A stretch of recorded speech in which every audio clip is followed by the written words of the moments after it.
Hai, saya Syifa Mudrikah, NIM 181520020, jurusan Bimbingan dan Konseling Islam, kelas 4A, Universitas Islam Negeri Sultan Maulana Hasanuddin Banten. Pada video ini, saya akan menampilkan mind mapping mengenai dimensi komunikasi verbal dan nonverbal. Selamat menyaksikan. Dimensi komunikasi verbal dan nonverbal. Ada 3 poin penting yang akan Syifa bahas. Yang pertama, simbol dan arti. Simbol. Simbol itu diwujudkan dalam gambar, bentuk, gerakan, atau benda yang mewakili suatu gagasan. Bentuk simbol tak hanya berupa benda kasat mata, tetapi juga melalui gerakan dan ucapan. Simbol paling umum ialah tulisan, yang merupakan simbol kata-kata dan suara. Simbol ialah meletakkan bersama-sama suatu ide atau gagasan dalam sebuah objek yang kelihatan, sehingga objek tersebut mewakili gagasan yang dimaksud. Simbol itu terbagi menjadi 2, simbol konkret dan simbol abstrak. Simbol konkret ialah simbol yang mempresentasikan benda, sedangkan simbol abstrak ialah simbol yang mempresentasikan suatu pemikiran atau ide. Arti. Arti adalah kata yang tidak memiliki arti. Kenapa Syifa katakan begitu? Alasannya susah menjelaskan maknanya dan bisa jadi penjelasannya nanti rekursif. Arti sama halnya dengan maksud yang terkandung atau makna. Kembali ke pembahasan awal, apabila seperangkat simbol disusun secara sistematis dan teratur akan menciptakan suatu arti. Poin kedua, prinsip komunikasi verbal dan nonverbal.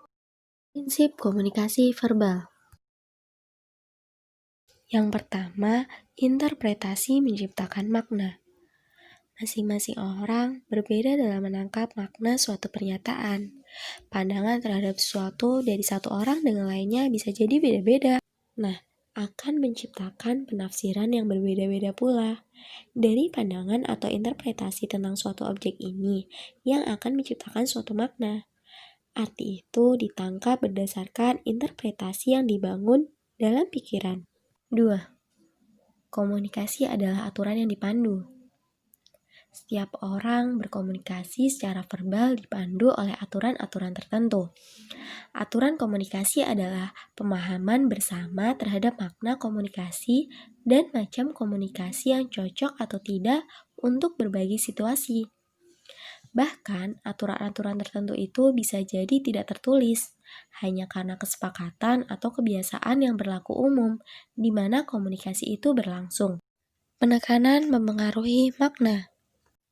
Kualitas sebuah komunikasi verbal sangat ditentukan oleh tonalitas suara, atau tinggi rendah dan lemah lembutnya suara, keras tidak suara, dan perubahan nada suara. Penekanan-penekanan itu sangat berpengaruh untuk menyampaikan sebuah informasi. Sebelum membahas prinsip komunikasi nonverbal, kita perlu tahu dulu apa itu komunikasi nonverbal. Komunikasi nonverbal itu adalah proses komunikasi di mana pesan disampaikan tidak menggunakan kata-kata. Prinsip komunikasi nonverbal bisa menggantikan komunikasi verbal. Jadi, tanpa bicara, seorang bisa berinteraksi dengan orang lain, bisa melalui gerak isyarat, bahasa tubuh, ekspresi wajah, kontak mata, dan berbagai bentuk komunikasi nonverbal lainnya. Dapat meregulasi interaksi. Nih, Syifa mau ngasih contoh kalau komunikasi nonverbal itu dapat meregulasi interaksi. Misalnya, saat jam mata kuliah akan berakhir, kamu melihat jam tangan 2-3 kali sehingga dosen segera menutup perkuliahan. Nah, dapat kita pahami bahwa komunikasi nonverbal itu bisa mengatur interaksi. Komunikasi nonverbal seringkali menerangkan arti level hubungan. Komunikasi nonverbal lebih kuat daripada verbal dalam menyampaikan makna tingkat hubungan. Komunikasi nonverbal digunakan untuk menyampaikan 3 dimensi makna tingkat hubungan. Responsif. Manusia menggunakan respon kontak mata, ekspresi wajah, dan postur tubuh untuk mengindikasikan ketertarikan. Kesukaan. Kelompok orang yang saling menyukai akan terlihat bersama dan saling menebar senyum yang menunjukkan perasaan positif. Kekuasaan. Manusia menggunakan perilaku nonverbal untuk menyatakan dominasi, ekspresi keseganan, dan menegosiasikan status dan pengaruh. Merefleksi dan mengekspresikan nilai-nilai budaya. Kebanyakan perilaku nonverbal tidak bersifat insting.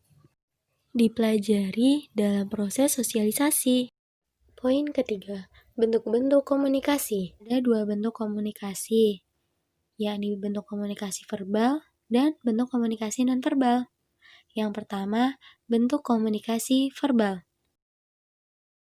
Ada dua bentuk komunikasi dalam komunikasi verbal ini. Yang pertama, komunikasi verbal melalui lisan. Bisa dilakukan dengan bicara langsung, ataupun bisa dilakukan juga dengan menggunakan media. Misalnya, seseorang bercakap-cakap melalui telepon. Yang kedua, komunikasi verbal melalui tulisan. Komunikasi verbal melalui tulisan ini dilakukan dengan secara tidak langsung antara komunikator dan komunikan. Proses penyampaian informasi dilakukan dengan menggunakan media berupa surat, lukisan, gambar, grafik, dan lain-lain.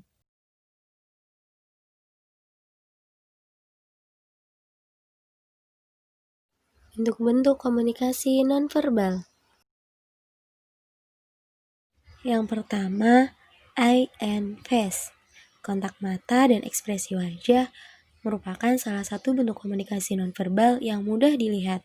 Yang kedua, movement atau gerakan tubuh. Yang ketiga, touch. Semakin dekat seorang, maka akan semakin besar kemungkinan untuk melakukan kontak fisik. Sentuhan adalah perilaku yang multimakna dan bersifat acak karena merupakan suatu strategi komunikasi. Yang keempat, smell atau penciuman. Yang kelima, distance, jarak. Setiap individu memiliki kedekatan atau jarak dengan masing-masing individu lainnya. Setiap jarak yang diberikan inilah memberi arti masing-masing individu. Yang keenam, paralanguage atau cara bicara. Yang ketujuh, time. Waktu dapat mempengaruhi terjadinya komunikasi. Hal ini dimasukkan ke dalam komunikasi nonverbal jenis chronemics. Yang kedelapan, attractiveness atau daya tarik. Yang kesembilan, clothing atau pakaian. Yang kesepuluh, physical environment atau lingkungan fisik. Sekian, semoga bermanfaat.